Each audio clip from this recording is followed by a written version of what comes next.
अस्सलामुअलैकुम। मैं वहीद मन्ना एक और नई व्लॉग के साथ। तो आज है 1 फरवरी 2024। उम्मीद करता हूँ कि आप सब खूबसूरत लोग एकदम चंगे भले होंगे। अल्लाह रब्बुल इज़्ज़त के नाम से शुरू करते हैं आज का नई व्लॉग।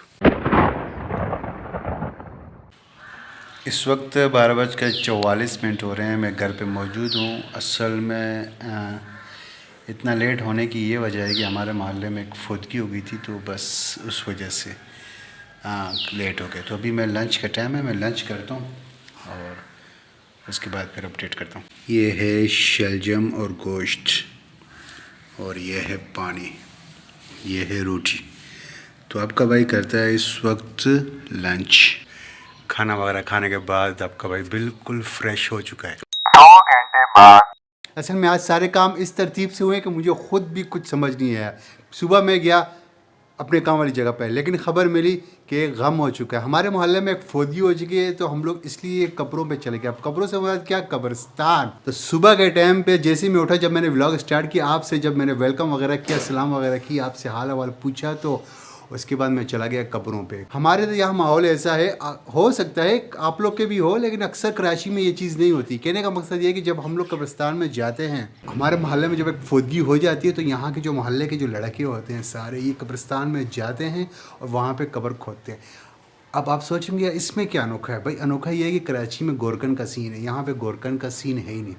कराची में तो आप बाकायदा पैसे देते हो, जगह भी खरीदते हो, और गोरकन को भी कहते हो तो आपको पूरी कब्र तैयार करता है। लेकिन यहाँ पर कुछ ऐसा नहीं है। यहाँ पे मोहल्ले के लड़के होते हैं, इत्तेफाक करते हैं और जाते हैं कब्र खोदते हैं। तो 2 बजे के टाइम पे जनाजा था, तो उसी चक्कर में मैं बिज़ी था। जनाजा था, जनाजे के बाद फिर हम लोग फिर गए कब्रों की तरफ, और वहाँ पे जो थी तदफीन वगैरह हुई। तो उसके बाद मैं घर पे पहुँचा हूँ तो 3 बज चुके हैं। तो मैंने कहने का मकसद ये है कि मेरा दिन कैसे गुज़रा मुझे कुछ पता नहीं। गुज़िश्ता रात बहुत सारी बारिश हुई, और आज अल्हम्दुलिल्लाह मौसम बड़ा वीआईपी है, धूप वगैरह निकली हुई है। और बस ये था कहने का मकसद है कि मुझे कुछ समझ नहीं आई कि दिन कैसे गुज़रा। तो इस वक्त मैं घर पे मौजूद हूँ, कुछ समझ नहीं आई। बस अजलत में मैं इतना था कि मैं कुछ अपडेट आपसे शेयर नहीं कर सका। बाकी कब्रिस्तान में मोबाइल का इस्तेमाल एक्वर्ड होता है बहुत ज़्यादा। देखते हैं कि अभी दिन पड़ा है, देखते हैं क्या होता है और क्या कुछ नया मैं आप लोगों के साथ शेयर करता हूँ। बस मसरूफियत थी। तो मैं मिलता हूँ आपसे कुछ ही देर में। 4 घंटे बाद।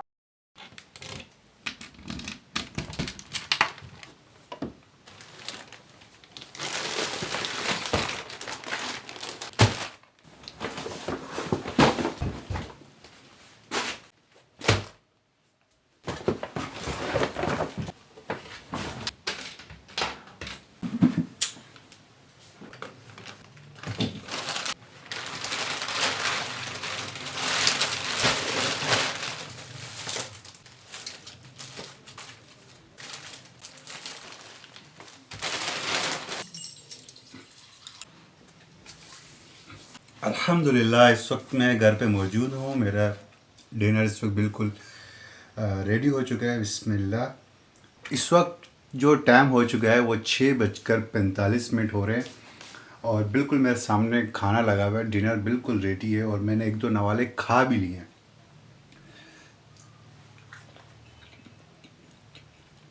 मैं खाना ख़त्म करके फिर आपसे बात करता हूँ।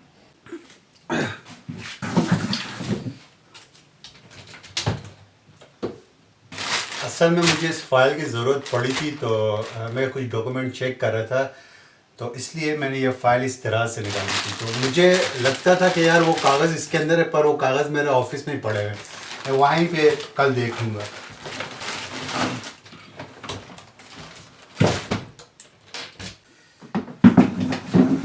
दोपहर के टाइम पे जब मैं नहा रहा था, तो मैंने ये स्वेटर पहन ली। तो मुझे लगा कि मैं थोड़ा शशके वशके मारूंगा। तो यकीन करें शाम के टाइम पे इतनी सर्दी लग रही थी, तो मजबूरन मुझे जो है ना अभी जो चादर है ना उसका सहारा लेना पड़ेगा।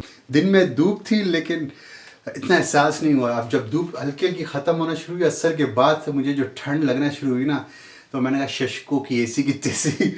तो मेरे पास इस वक्त मेरी कुर्सी पे चादर मौजूद है। तो मैं जब थोड़ी देर में इशा की नमाज़ पढ़ने जाऊँगा, तो मैं जो है ना इस चादर का इस्तेमाल करूँगा। खैर फिर भी अगर आपको ये वीडियो पसंद आती है तो उसको लाइक करें, शेयर करें, और अगर कुछ कहना चाहते हैं तो अपने भाई की खिदमत में कुछ पेश करना चाहते हैं तो कमेंट बॉक्स में अपनी कीमती राय का इज़हार ज़रूर कीजिएगा। मैं मिलता हूँ आपसे अगली वीडियो में। अल्लाह रब्बुल इज़्ज़त ने अगर मेरी ज़िंदगी में एक और दिन रखा हुआ तो मेरी आपसे मुलाकात होती कल। जब तक के लिए अपना ख्याल साथ ही अस्सलाम वालेकुम।